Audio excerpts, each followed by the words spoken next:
গত কয়েকদিন ধরে গাজায় গণহত্যা বন্ধের দাবিতে বায়তুল মোকাররম সহ বিভিন্ন জায়গায় চলছে সংহতি সমাবেশ। এই উপলক্ষে বায়তুল মোকাররম সহ রাজধানীর বিভিন্ন এলাকায় নিরাপত্তা জোরদার করা হয়েছে। এ নিয়ে আরও জানাতে এই মুহূর্তে যোগ দিচ্ছেন আমাদের সহকর্মী বনি ইবনে কামাল।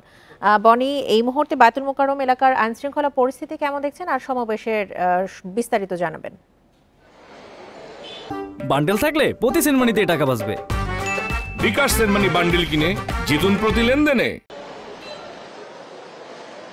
ফিলিস্তিনের গাজায় ইসরায়েল কর্তৃক যে গণহত্যা চালানো হচ্ছে তার প্রতিবাদে বেশ কয়েকদিন ধরে কিন্তু রাজনীতি আসলে বিভিন্ন জায়গায় রাজনৈতিক দল বা ইসলামিক সংগঠন তারা বিভিন্ন ধরনের প্রতিবাদ করে আসছে। শিক্ষকদের পক্ষ থেকে প্রতিবাদ করা হচ্ছে। এই ধারাবাহিকতায় আজকে জুমার নামাজের পর বায়তুল মোকাররমের উত্তর গেট থেকে বেশ কয়েকটি ইসলামিক সংগঠন তারা কিন্তু এই যে গাজায় যে গণহত্যা সেই গণহত্যার বিরুদ্ধে বা প্রতিবাদে তারা এখানে মিছিল করবেন এবং সেটি কিন্তু শুরু হবে আসলে নামাজের ঠিক পরপরই। এবং সেই উপলক্ষে আমরা দেখতে পাচ্ছি যে যারা আসলে এই মিছিলে অংশগ্রহণ করবেন তাদের বেশিরভাগই কিন্তু ফিলিস্তিনের পতাকা কিনেছেন বা কিনছেন অথবা বহন করছেন, এরকম একটি অবস্থান কিন্তু আমরা দেখতে পাচ্ছি। অর্থাৎ তারা এই যে গণহত্যা সেটার প্রতিবাদ কিন্তু জানাবেন এবং সেই প্রস্তুতি প্রায় শেষের দিকে। কিছুক্ষণের মধ্যেই আসলে নামাজ শুরু হবে এবং তারপরই এই যে মিছিলটি অনুষ্ঠিত হবে। আমি যদি আপনাকে একটু আইন শৃঙ্খলা পরিস্থিতির কথা জানাতে চাই, আমরা দেখতে পাচ্ছি যে কোনো ধরনের কর্মসূচিকে ঘিরে আসলে বায়তুল মোকাররমে যে ধরনের